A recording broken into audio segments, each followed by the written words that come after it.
sports office right before the Super Bowl, and so who else to have here other than a descendant of the man who the trophy bears his name, Vince Lombardi's grandson, John Lombardi, and the trophy named after the family, the trophy for the Super Bowl. But every time, we talked before this, we started this, and it's like just a regular day for you.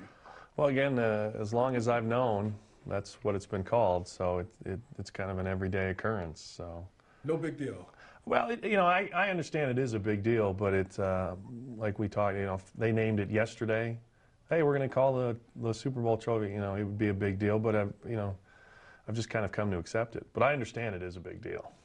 What about having a grandfather with that kind of legacy in football? I mean, were you guys?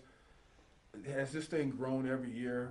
Did it start out was it always like that, like a big deal, like Vince Lombardi, the Lombardi Trophy and this like that?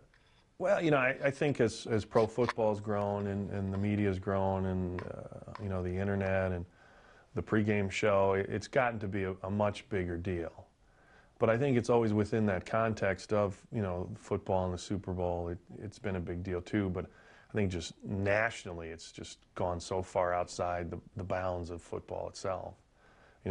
People are calling it for, Monday should be a national holiday. Yeah, so it's a rest after the Super Bowl. So you can recover or travel or whatever it might be. The Super Bowl's taken on such a huge, part of our society. Right. My grandfather was always a big part of football, and as football has become a bigger part of society, I think he's sort of, crossed those boundaries to a degree. Now you didn't get all the way away from the game. You've done some scouting and all these different things like that. Huh? You've been a part of the NFL as like it was the family business, so to speak. Sure. Yeah. I mean, growing up, I was a ball boy for the Giants in high school. Coach Parcells' first year. I think it was 1983, 82, 83, something like that. It was what I knew. When I got out of college, I worked in NFL Europe and for the Browns and the Oilers and Titans and coached at Vanderbilt for a little while, and it was what I knew. It was, it seemed like if my father had been an electrician, I might have become an electrician, but right. My dad and grandfather worked in football.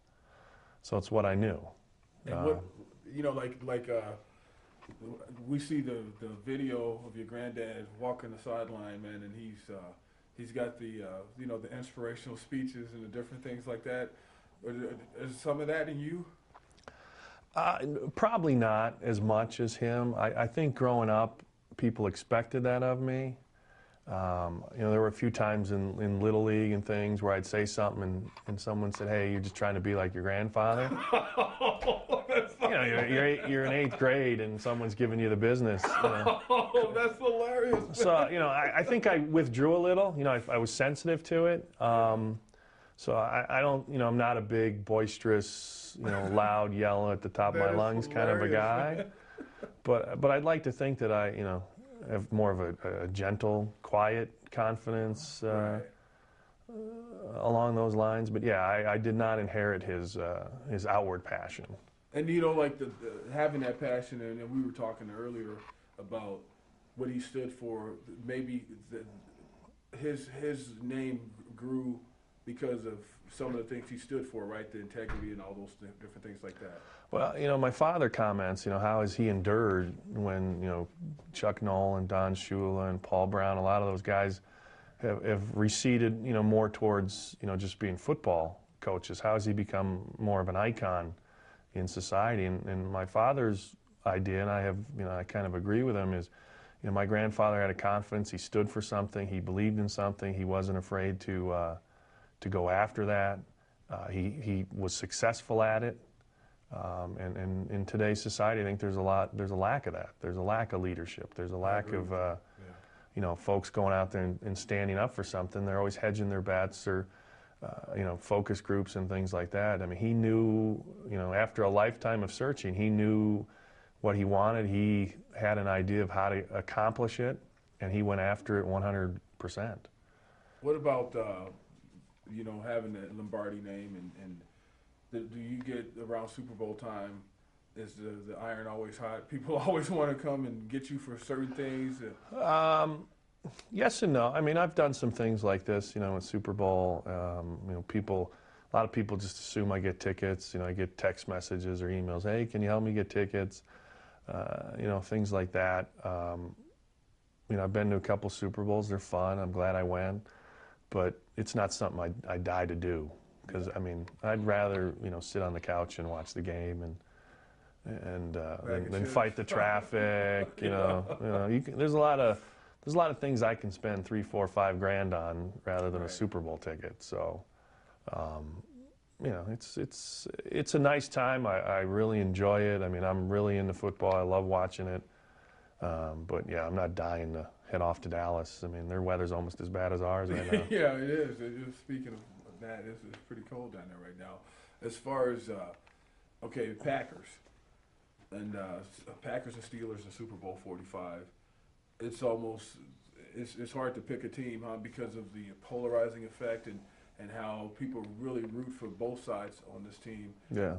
On these teams, they really have a strong fan base kind of throughout the country. Well, I always used to say that I thought if you didn't have a favorite team, the Packers were your second favorite team. Yeah. And every small, I've got cousins and uncles and stuff who live in North Dakota, and they're either Vikings fans or Packer fans. And I think every small town in America, kind of roots for the Packers. And then the Steelers have a huge following. They're a national, team, and they've been there a lot recently. So I think people are falling on one side or the other, where in some past years they're like, well, the Saints or the Colts, I really don't care who wins. I'd like to see the Saints win because of Katrina, but you know what, I just want a good game. I think people are picking sides this year. Now, you were part of that Super Bowl with the Saints winning because your brother is an assistant with the Saints, right? Yeah, he's the quarterback coach, Joe. Okay. And talk about that. What was that like, going to the Super Bowl? Not only are you there, but you're in Lombardi and you're there. So. Yeah, it was, he got a lot of pub running up to that game. People wrote a lot of, I think he was in USA Today and New York Times and some things talking about how he was an assistant. I think he goes out of his way to try and downplay that, but, the PR department comes to him and says, hey, the New York Times wants to interview you. He salutes and goes and does it. But it was a lot of fun to be down there. My dad was there. My brother was there with his wife and kids, and my wife and I went down, and my sister was there, and we had a good time. And it was great to be in that atmosphere. And it was different this year because we had something on the line. Yeah. Yeah. No, you're right. You're right. I really had people ask me who my favorite team is. It's whoever my brother's working for, and last couple of years it's been the Saints, and so I was really rooting hard for the Saints, and thank God they won, because I wouldn't have wanted to entertain that. Yeah, after a loss like that, it's like a big downer. You build it up, build up. Oh, Yeah, it was a huge relief, and then it was kind of like, well, let's get excited now. Who are you picking this year? I know you probably don't want to get locked into that, but what would you say? Yeah. In the first time the Packers went to the Super Bowl and they played the Patriots, like I'd indicate, I'd worked for Coach Parcells, and then I worked for the Browns under Coach Belichick. Yeah. So I thought the Patriots would win that game, and I got interviewed in the local paper in Nashville. And the Sunday morning, Super Bowl Sunday, the headline was "Lombardi betrayed by grandson," and it was how dumb was I to pick against the Packers, because my grandfather must be rolling over in his grave. That's so messed up. That's it was. I've still got a copy of it. I'll show it to you someday. But so I hesitate to pick against the Packers for that reason, because people think I'm a Judas or something. And we were talking a little earlier. I think the Packers' 3 playoff games this year could give you an indication of how it could go. I think it could go 2 ways. I think the Packers could win, and Aaron Rodgers is good enough that he could make plays and they could win. I don't want to say easily, but maybe the game's never in doubt, like they did against the Falcons. But in those 2 other games against Philadelphia, Michael Vick got intercepted in the end zone. Yeah, sure did. And they would have. Whether they would have scored or not, and who knows how that game would have come out, but Vick made a negative play and the Packers took advantage of it. And then against the Bears, Haney got the pick 6, which put him up, I think, 21-14. Sure did. 21. Yeah, was it 21-7 at that point, or 21-14? I think it was 14-7. Okay. And then they went down and scored and made it 21-14.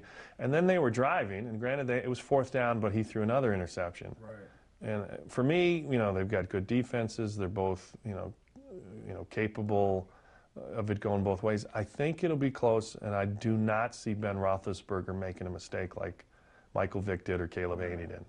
Right. I think he'll make a positive play because that's his MO. That's what he does. Okay, final question. I know you got stuff to do, and our photographer today, Dom, back there, I know he has a busy day ahead of him, and in case you all back there in Cuba, Dominic Crispin doing good work right here. But anyway, taking a picture with the trophy. What was that like? And that has your name on it, and I mean that had to be kind of cool. Well, yeah, we were at the post-game party last year, and again, probably 4 in the morning, and we talked about it a little, but my brother finally said, well, come on, let's go find the trophy. And Coach Payton had it, and I don't think he'd let it out of his hands since they gave it to him after the game, like 5 or 6. He slept with it that night. That's like those guys in the Stanley Cup. Yeah, he slept with it. He brought it to it sat next to him on the plane. My brother told me when he left the airport, he put the sunroof open, and he drove out of the airport with all the fans with it out of the sunroof, driving through the streets. So about 4:30 in the morning, we went over and we found Coach Payton, and he gave the trophy to my father. And we kind of got around him, and my wife and my sister-in-law and a bunch of other people started taking pictures. So, I've got that back at home, and it was nice. It really was nice to finally. And Coach Payton talked about it at his press conference the next day. He said, I was sitting there, and we handed it to Joe, who's one of our assistant coaches, and the trophy's sitting there, and it's got his grandfather's name on it, and his dad's holding it, and you got to think upstairs in heaven. Coach Lombardi's smiling down. It's finally back in where it needs to be. Oh, cool. Now, I'm sure there's a lot of Packer fans this weekend who think that that's where it belongs. But for that one moment, the Lombardi Trophy was with the Lombardi family. Yeah. All right. Well, hey, John Lombardi, thank Thanks you so much for coming into the sports office. And we'll see you guys next time.